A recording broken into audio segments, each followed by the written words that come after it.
작년 중순부터 계속 주일마다 요한계시록을 설교하고 있습니다. 지난 주일에 8장 5절까지 설교했는데 다시 1장을 읽는 이유는 8장 그 뒤에 일곱째 인이 시작됩니다. 일곱 인 중에 일곱째 인이 시작돼요. 그 일곱째 인부터 무시무시한 일들이 벌어지는데 19장까지 쉴 새 없이 벌어져요. 1장을 다시 읽은 이유는 그동안 8장까지 읽었는데 요한계시록을 어떻게 읽어야 하는지 한번 점검하고, 그리고 8장 뒤에 그 무시무시한 일곱째 인의 이야기, 그거 읽기 전에 워밍업을 하자, 준비운동 하자 하는 의미에서 1장을 다시 읽습니다. 준비운동 하지 않고 운동하면 운동 제대로 하지 못하거나 또 하려고 하다가 사고 나죠. 성경 중에서 이 요한계시록이 제일 사고가 많은 책입니다. 그 이단이 다 요한계시록에서 나와요. 사이비도 그렇고, 또 교회 안에 사이비나 이단이 아니라도 요한계시록 잘못 읽어서 믿음이 뻥한 사람이 있어요.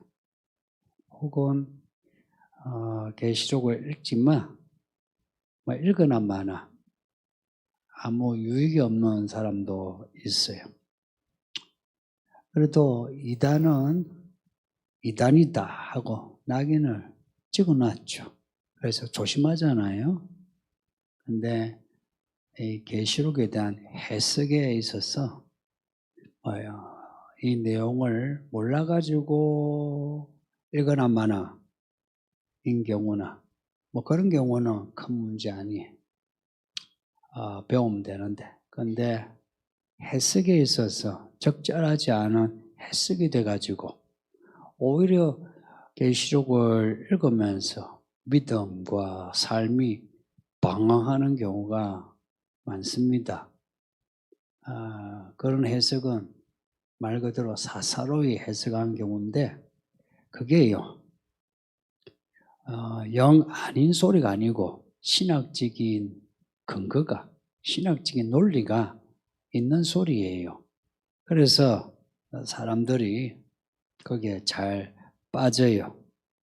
제가 왜 성경 읽기 강조하는지 아십니까? 성도들이 성경을 알면 목사들이 좀 피곤하단 말이 있어요. 근데 여러분에게 내내 성경 읽기 강조해요.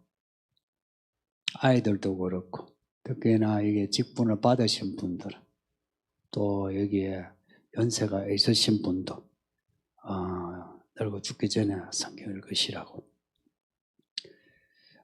성경 읽기를 강조하는 이유는 이 성경이 하나님의 말씀이라서 그렇고요. 이 말씀을 이제 펼쳐서 딱 보면 이 성경이 이야기예요. 그래서 누구든지 이 성경 읽고 또 읽고요. 그리고 또 읽으면은 이 성경의 내용을 이해할 수 있습니다. 나이와 학벌, 지능지수 아무 상관없어요. 그냥 읽고 또 읽으면은 무슨 말씀 하신다는 걸 알 수 있어요. 구체적인 더 세미한 문제는 이건 모르겠다 이럴 수 있어요. 근데 방향은 잡을 수 있어요. 그리고 방향 잡고 또 이만큼 모았으면 또 다시 방향 잡고 갈 수 있어요. 또 목적지도 볼 수 있어요. 왜냐? 이 성경은 하나님이 감추려고 하는 책이 아니고요. 드러내시는 책입니다. 이 말을 잊지 마요. 성경을 무슨 비밀의 책, 미스테리한 책, 특히 요한계시록을 그렇게 여기는데 아니고요. 1절에 계시란 말이 나오는데요. 이 말은 감추은 것, 비밀스러운 것, 우리 사람이 무식해서 알지 못하는 거 있죠. 그걸 하나님이 사랑하셔서 나타내시는 거예요. 보여주시는 거예요. 그걸 또 이렇게 글로 적게 하신 거예요. 우리에게 문자 능력을 주셔가 또 읽게 하시고요. 그래서 누구든지 성경을 읽으면 하나님 말씀 이해할 수 있게 해놨습니다. 그래서 이 창세기에서부터 요한계시록까지 계속 읽어보세요. 이해가 돼요. 또요, 이 성경이 66권으로 되어 있어요. 책 이름이 다른 66권으로 되어 있어요. 적은 사람도 달라요. 시대도 달라요. 내용도 달라요. 장르도 달라요. 어떤 거는 시고 어떤 거는 이야기식이고. 그런데 창세기에서 요한계시록 이게 그 내용이 그 흐름이 다 일관돼요. 그래서 정말 하나님 한 분이 이 말씀하신 책이 맞아요. 이게 연결되어 있어요. 그래서 창세기에서 요한계시록까지 쭉 읽죠. 읽으면 이 말씀이 연결이 되면서 우리가 드라마 보면은 처음에는 이 인물이 무슨 인물인가, 이 사건이 무슨 사건인가 잘 모르죠. 근데 성경을 읽으면 어느 성경책에서는 이제 앞에 이야기가 이런 이야기구나, 이걸 알게 돼요.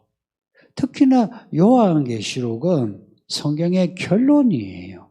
그래서 요한계시록 1장에서부터 22장까지에는요, 성경 앞에 65권의 내용이 다 들어가 있습니다. 어떤 분은 그 선지서가 많이 들어가 있다 하는데, 선지서만 많이 들어가 있는 게 아니고요. 복음서도 들어있고요. 서신서도 들어있고요. 구약의 창세기 이야기에서 모세 오경의 이야기도 들어있고요. 그래서 이 요한계시록에는요, 앞에 있는 책의 내용이 다 들어가 있어요. 이게 무슨 말이냐? 성경의 완성이에요. 성경 말씀의 완성이 요한계시록이에요. 얼마나 신기합니까? 책 이름 다르죠. 저자 다르죠. 시대가 다른데 이렇게 이야기가 하나의 이야기로 연결되고 그 요한계시록에서 이야기가 완성이 되는 거예요. 드라마 완성이라. 하나님의 드라마 완성이라. 그래서 성경을 읽어보셔야 해요. 설교만 들으면 안 되고요. 교회만 왔다 갔다 하면 안 되고요. 성경책을 읽으셔야 돼요. 이렇게 내가 읽어야 돼요. 하나님이 나에게 하시는 말씀이에요. 저는요, 중간에 나팔 소리 정도예요. 중간 정도예요. 근데 각자가 듣는 거는 각자가 읽어야 돼요. 각자 읽으세요. 창세기 읽어보셨는지? 요한계시록을 읽고 있는데 창세기 읽어보셨는지? 창세기 읽어보고요, 요한계시록 한번 읽어보세요. 창세기가 처음 책이에요. 요한계시록은 끝에 책이에요. 읽어보시면 뭔가 비슷한 애 느껴지는 게 많아요. 창세기에 보면 천지 창조가 나오죠. 나오는데 그 창조를 그냥 하나님이 그냥 아무렇게나 만드셨던가요? 아니죠. 첫째 날 빛이 있어라. 둘째 날, 셋째 날, 넷째 날 해서 여섯째 날 다 지으시고 일곱째 날에 쉬시더라. 그리고 우리 보고도 쉬어라. 이렇게 하셨어요. 요한계시록을 이제 읽어보시면요. 요한계시록이요.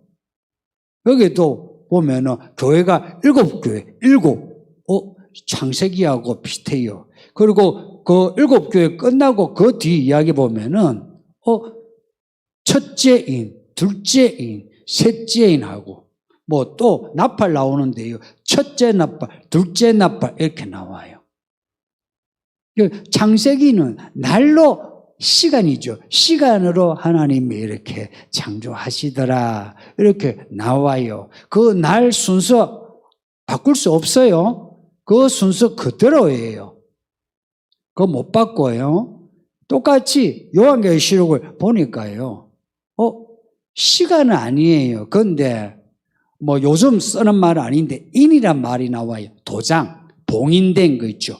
이렇게 봉인된 잠궈놓은 거 있죠.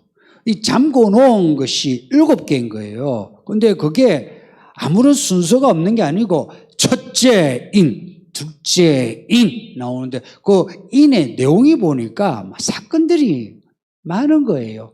다 사건들이라. 그 창세기에 그 첫째 날, 둘째 날은 시간 이야기죠. 근데 요한계시록의 이 인의 이야기는 사건인 거예요, 사건. 그래서 창세기는 시간으로, 요한계시록은 사건으로, 다른 것 같으면서 같죠, 그죠? 그리고 이 사건은 창세기의 날처럼 첫째인, 둘째인 이거요. 순서 못 바꿔요. 뒷바꿀 수 없어요. 그 순서 그대로예요. 그 창세기에서 첫째 날에 빛이 있어라 하시고 해서 여섯째 날에 사람 만드시죠. 이렇게 해서 창조가 완성되죠. 그죠? 똑같이 요한계시록도요. 첫째 인에서 일곱째 인, 그리고 제일 끝에 이제 일곱 대접이 나와요. 해서 첫째부터 일곱째까지 하면서 하나님의 마지막 심판이 혹은 마지막 구원이 완성돼요. 똑같아요. 창세기에도 그렇게 해서 완성되는 것처럼 요한계시록도 이렇게 완성돼요. 그리고 이 일은요, 창조 때처럼 심판도요, 순서로 이렇게 질서 있게 진행이 돼요. 그리고 요한계시록은 또 이런 순서만 있는 게 아니에요. 친절하게. 정말 요한계시록은 친절해요. 마치 선생님이 그 어린 학생을 위해서 하나하나 가르치는 책이에요. 그래서 요한계시록을 다 안다. 이거는 우리가 못할지라도요. 이런 거 있죠. 시험을 쳤는데 100점은 못 맞아도 60점 이상 맞을 수 있다. 이 말입니다.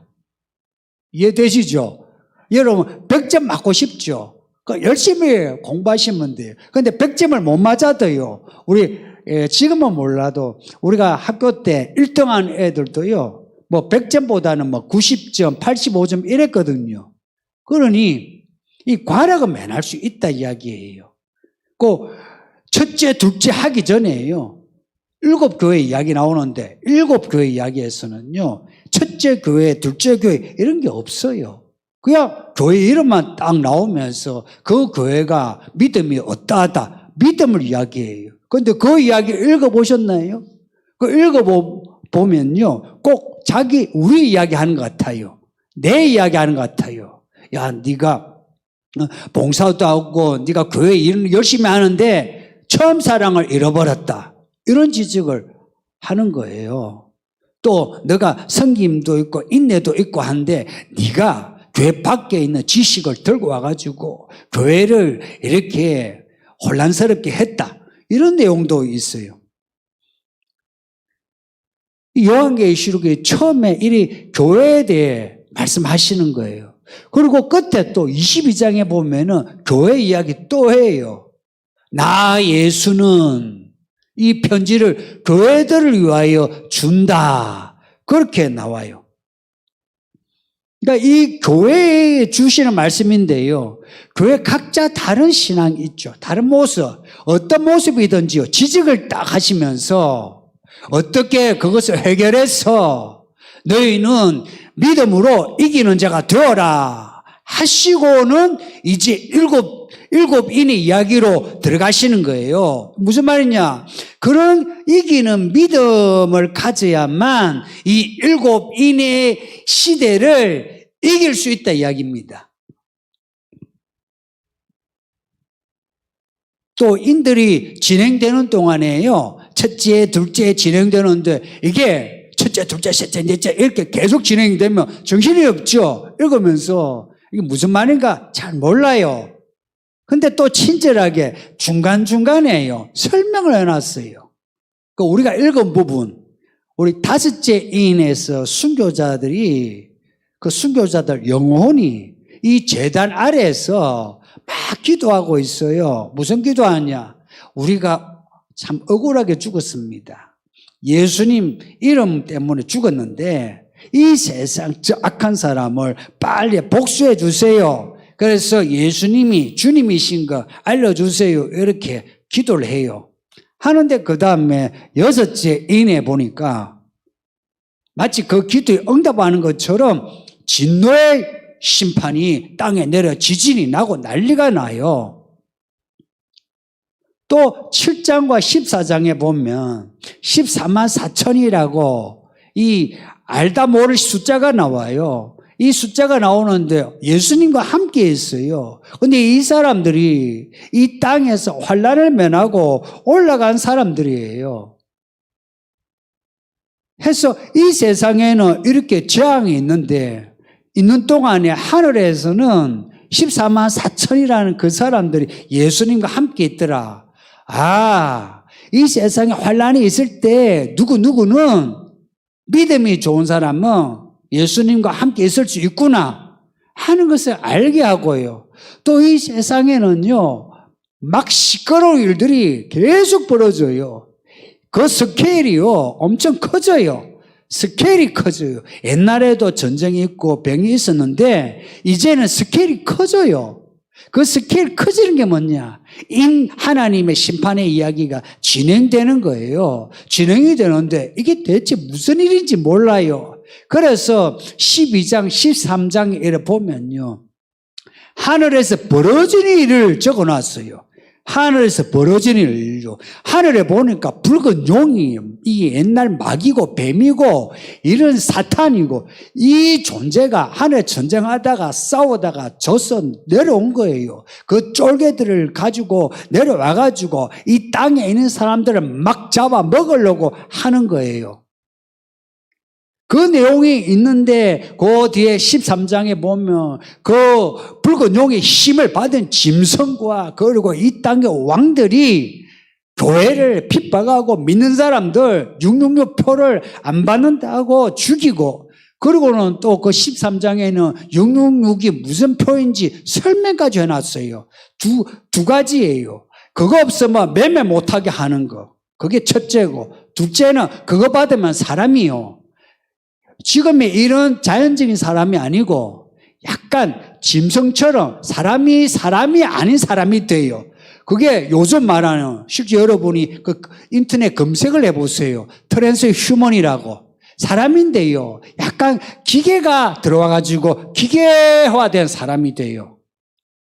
그래서 전염병도 안 걸리고요. 오래 살고요. 설명을 해놨어요.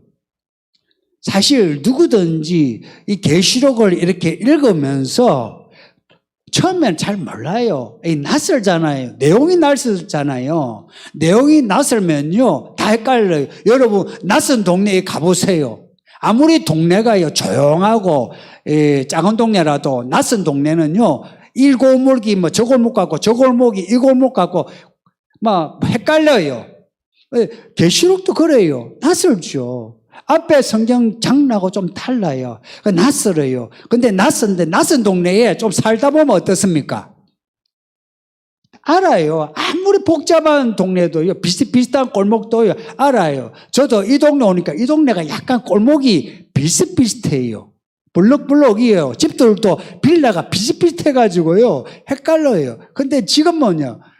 헷갈리지 않죠. 똑같아요. 요한계시록을 읽고요. 또 읽으면은 이게요. 익숙해져요. 길이 익숙해지는 것처럼 계시록이 익숙해져요.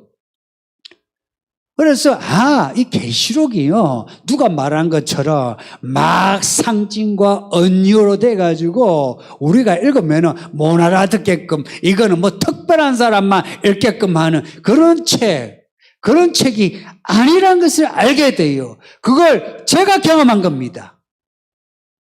읽고 그냥 읽었어요. 이런저런 신학적인 책도 많이 읽었어요. 읽었는데 결국은 이 본문만 읽었어요. 읽으니까 하나님의 그 이야기가 스케일이 커요. 그리고 그 이야기가 깊어요. 그걸 우리에게 말하면 우리가 직접 보여줘도 몰라요. 그래서 하나님은 이 무지한 하나님의 성도들을 위해서 하나님은 최선을 다해서 요한계시록 이런 식으로 이 장르로 이런 문장으로 하나님이 기록하신 겁니다. 그러니까 하나님은요, 생각해 보세요. 요한계시록 책이 그 요한계시록 책만 이만큼 두껍다면 여러분 읽겠습니까? 읽겠어요? 원사님 읽겠습니까? 아이고 나가 떨어지지. 그런데 요한계시록 책 이 두께가 얼마나 한가 보여. 성경 전체 이만해요. 대신에 이런 거예요. 우리의 숙제는 뭐냐? 이걸요 읽고 생각해야 돼요. 그 회개하라 말씀하는데도요 이렇게 말씀해요. 생각하여 회개하라 나와요. 그러니까 읽고 생각하고 생각하는 거예요. 근데 이 한국교회가, 그리고 한국교회만이 아니라 교회들이 이 요한계시록을 봉인해놨어요. 그 요한계시록 설교하면 그래요. 근데 여러분이 1절 보면 예수 그리스도의 계시라에 나오죠. 계시는 봉인해놓은 것을 푸는 거예요. 사도 요한이 7인이 봉인된 걸 보고 막 울었잖아요. 그때 어린 양이 예수님이 봉인된 걸 풀어줘요. 그렇게 푸신 계시록인데 교회가 이것을 다시 닫아놨어요. 예수님이 푸신 이 계시록의 책을 우리가 닫아야 되겠습니까? 열어야 되겠습니까? 착합니다. 열어야죠. 예수 그리스도의 계시래요. 예수님이 얼마나 좋은 분인지 아세요? 우리를 구원하기 위해서 자기가 친히 사람으로 오시고 자기가 친히 십자가에 못 박혀 죽으셨어요. 지금도요 어린 양의 흔적으로 손에 못자국을 가지고 계세요. 허리에 창자국을 가지고 계세요. 이런 분이 이 책을 계시하는데 우리가 못 알아듣도록 무슨 퍼즐 맞추기 식으로 기록하게 하겠습니까? 아니죠. 할 수 있는 나 우리가 알아들을 수 있게 했는데 그것도 우리가 어려워하는 거예요. 그래서 우리는요 읽고 읽는 거예요. 잊지 마세요. 날 위해 죽으신 어린 양 예수가 이 계시록의 주인이시다. 그러니 날 위해 죽으신 예수님이 날 위해 이 성경을 이해하고 깨닫게 하지 않을까 기대하시는 겁니다. 그리고 계시란 말처럼 비밀스러운 것을 이제 더 이상 비밀스럽지 않게 드러낸 책이다 하는 겁니다. 이 비밀이 무슨 비밀이냐? 잘 들으세요. 우리가 살아가는 현실, 눈에 보이는 거 있죠. 그게 다가 아니죠. 눈에 보이는 그 사건의 이면에 있는 이야기가 있어요. 그 이면에 있는 이야기가 다음 사건으로 이어지는 줄이에요. 그 이면에 있는 의미들을 말씀하고 있어요. 그리고 진짜 미래의 이야기를 기록하고 있어요. 현재의 의미, 미래의 일, 이 두 가지, 이것을, 이 비밀을 드러낸 거예요. 그래서 누구든지 어느 시대든지요, 이 계시록을 읽으면서 그 시대에 적용할 수 있게 해놨어요. 적용할 수 있게 해놨어요. 그리고 어느 누구든지 다음 세대, 아니면 마지막 세대 일어날 일들, 그 미래의 일들을 예측케 합니다. 이게 뭘 말하냐? 우리 인생과 함께 우리 교회 혹은 이 사회가 가야 할 방향, 그리고 도착해야 할 목적지를 계시록이 말씀하고 있다는 겁니다. 그리고 이 계시록의 이야기 끝에 결론이 있어요. 모든 이야기의 결론을 적어 놓으므로 이 방향으로 가면은 결론에 이른다. 이게 복이란 겁니다. 인생 목적지에 가지 못하는 게 저주예요. 방황하는 거 아닙니까? 지옥에 가면요 영원히 방황해요. 천국은요 목적지예요. 왔다. 내가 여기 오기 위해서 내가 그렇게 믿었구나. 그 살았던, 지상에서 살았던 이야기들이 다 연결되면서 내가 여기 오기 위해서 살았구나 알게 돼요. 그런데 지옥은요 내가 살아오면서 했던 모든 일들이 아무 의미가 없어져요. 요한계시록의 목적과 방향, 그것을 7절에서 명료하게 한 구절로 말씀하고 있습니다. 7절 같이 읽을까요? 시작. 볼지어다 그가 구름을 타고 오시리라. 각 사람의 눈이 그를 보겠고 그를 찌른 자들도 볼 것이요 땅에 있는 모든 족속이 그로 말미암아 애곡하리니 그러하리라. 아멘. 예수님이 구름 타고 오십니다. 손오공이 아니에요. 구름 타고 오시는 거예요. 근데 이 구름이 무슨 구름인지 저는 몰라요. 야가 구름 타고 오신다. 이게 강조하는 게 뭐냐면 사람들이 다 본다 이 말입니다. 볼 수게끔 내려오신다는 겁니다. 내려오는데요. 요 본문 7절에 보면 사람들이 애곡한대요. 다 보고서요. 왜 애곡하느냐? 땅에 있는 모든 족속이 애곡하는데 왜 애곡하느냐? 오실 예수님을 맞이할 준비가 안 돼 있는 겁니다. 2000년 전에는 예수님이 어린 양으로 오셨어요. 죽임을 당하러 오셨어요. 그런데 이제 오실 예수님은 안 그래요. 이제는 왕으로 오세요. 왕으로 오시고 주인으로 오시기에 우리에게 따져요. 열매가 있느냐, 달란트를 남겼느냐, 흰 옷을 입었느냐 따져요. 그런데 땅의 사람들이 준비가 안 돼가지고 예수님이 내려오자 아는 거예요. 심판받을 걸. 그래서 영원히 이를 갈며 슬피 울게 돼요. 근데 준비된 사람은 할렐루야 하고 그 예수를 맞이하는 거예요. 왜 이 요한계시록을 우리에게 주시느냐? 볼지어다 예수가 다시 오신다. 그 예수를 맞이할 준비하라는 겁니다. 그리고 우리가 시간을 살잖아요. 이 시간이 뭡니까? 사건이 일어나는 곳이에요. 그래서 우리로 하여금은요, 예수님이 언제 오시는지 일신을 안 가르쳐 주는 대신에 사건들을 이렇게 질서 있게 가르쳐 주시는 겁니다. 사건들을. 그래서 이 계시의 말씀, 이 성경 전체의 말씀, 특히나 요한계시록 말씀을 읽고 듣고 지키는 자는 복이 있을 수밖에 없습니다. 일곱 교회에 주시는 반복되는 말씀 있죠. 이기는 자는 나오죠. 그리고 요한계시록 끝에 보면 우리 예수님이 이기는 자로 세상에 짠하고 등장해요. 그리고 그 이기는 자들이 새 예루살렘에 들어가요. 이 뭘 이야기하느냐?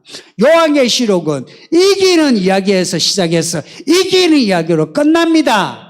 그 이야기 과정에 예수님이 이기는 자 어린 양으로 우리와 함께 하신다 이야기입니다. 어린 양이신 예수님이 처음부터 끝까지 이기게 하시는 겁니다. 어떻게 이기게 하시느냐? 우리 같은 오합지졸을 불러가지고, 저나 여러분 오합지졸 아닙니까? 그런데 우리를 불렀어요. 주의 피로 씻어 죄에서 해방시키시고, 죄에서 해방시켜 주셔서 마귀와 상관없게 만드시고, 그 다음에 우리에게 성령을 주셔서 나라와 제사장으로 삼으셨다는 겁니다. 적어도 여러분 중에 세례 받으신 분들 잊지 마세요. 여러분 개인이 하나님의 나라예요. 여러분 개인이 하나님의 제사장이에요. 내 인생이 하나님의 나라가 돼요. 이제 내 인생이 하나님의 나라가 된다는 거예요. 하나님이 내 인생을 책임져줘요. 그리고 내 인생의 권력이 되어줘요. 그래서 내가 아버지 하나님 바라보고 예수 이름만 부르고 살면요, 하나님이 내 인생을 하나님의 나라의 이야기로 만들어 주세요. 그리고 우리를 하나님의 제사장으로 삼으셔서요, 하나님의 종으로 삼으신 거예요. 해서 우리가 뭘 하든지요, 하나님은요, 하나님의 일처럼 여겨서 그 일을 책임져 주십니다. 돈을 버는 거, 자식을 키우는 거, 뭘 하든지. 아무리 세속적인 일이라도요, 내가 하나님의 제사장, 하나님의 나라로 살면 하나님이 그 일을 하나님의 일처럼 하신다는 겁니다. 그 중간중간에 13만 4천 이야기를 하시는 이유는 이런 거예요. 7장과 14장에 있잖아요. 이 세상 믿음으로 사는 거 쉽지 않거든요. 이런 주일에 예배하는 것도 쉽지 않아요. 직장에서 기독교인으로 사는 거 쉽지 않아요. 그래서 때로는 교회 가기 싫어요. 믿음 생활 약간 좀 느슨하게 하고 싶어요. 그런 마음 들죠. 그럴 때 7장과 14장에 14만 4천이라고 딱 이렇게 숫자까지 해가지고 이래 놓으니까 어때요? 긴장되죠? 14만 4천 이야기 읽으면서 난 14만 4천 싫어 이런 분이 있습니까? 그거 읽으면서 나 14만 4천 되고 싶어, 나 하나님께 인침을 받고 싶어, 구원받고 싶어, 이런 마음이 들었죠? 저도 들어요. 그러니까 이런 이야기를 기록하면서요, 우리로 하여금 격려하시는 겁니다. 격려하고요, 용기를 주는 겁니다. 봐라, 이렇게 잘 믿어가지고 예수님과 함께 이렇게 줄이지도 않고 목마르지도 않고 눈물도 없이 영원히 영생하는 이런 나라가 있지 않느냐. 너희들도 이곳에 살면서 힘들어도 잘 믿어라. 잘 믿으면은 이런 나라에 간다 하고 격려하는 거예요. 얼마나 친절한 책입니까? 제가 계시록을 계속 읽고 있거든요. 저도 읽으면 읽을수록 정말 아버지가 아들을 위해서 만든 책이에요. 근데 아버지가 너무 크신 아버지라 그 아버지의 말씀이 아무리 쉽게 해도 우리는 어려서 알아듣기 힘들어요.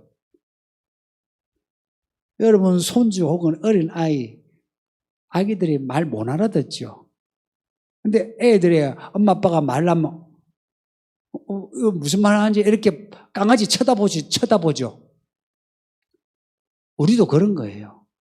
근데 그 부모의 말을 듣고 들으면 어때요? 말을 배우게 되죠. 어려운 말도 하게 돼요. 똑같아요. 이 성경 말씀을요, 읽고 듣고 지켜 행하면요, 그 어렵던 말씀이 들려요. 그리고 내 입에서 말도 나와요.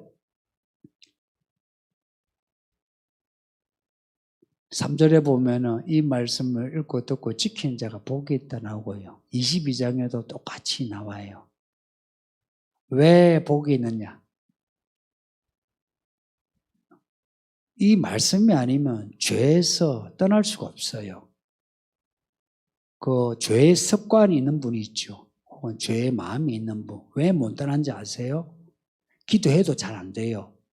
말씀을 읽고 듣고 말씀을 마음에 안 새기면 죄에서 떠날 수 없어요. 이 말씀을 내가 읽고 듣고 내 안에 둠으로 인해서 해서 내가 죄에서 해방이 되고요. 읽고 듣고 지킴으로 해서 내가 하나님의 나라와 제사장으로서의 모습을 내가 가지게 돼요. 그런 사람은요, 살아가는 게 달라요. 품위가 있어요. 말 그대로 고상해요. 믿는 사람은 사실은 말과 행동에서 사는 게 달라요. 돈 버는 거 다르고요. 돈 쓰는 거 달라요. 연애하는 게 다르고요. 결혼 생활이 달라요. 애 키우는 거 달라요. 부모라고 해서 다 똑같은 부모입니까? 자녀한테 대하는 게 달라요. 직장에서 사람 대하는 게 달라요. 늙어도요. 같은 60대, 70대라도요. 그 늙음이 달라요. 그리고 죽음도 달라요. 죽는 순간에 그 모습도 달라요. 다 달라요. 이렇게 다르고 다른 모습이 이게 성도의 모습이에요. 이 모습을 가질 때에 우리가 이기는 자가 되고 언젠가는 예수님의 나라에 들어가는 겁니다. 성도님들, 영상 예배하는 우리 성도님들도 다 이 같은 복이 있으시기를. 이 서울이기는 교회 성도들은 정말 이 교회가 구원의 방주가 되어서 이 세상에 이 일련의 사건들을 잘 감당하면서 이기는 자 되어 다 구원받으시기를 예수 이름으로 축복합니다. 말씀을 생각하면서 우리 한 2, 3분 같이 기도합시다. 말씀을 생각하면서 같이 기도합시다.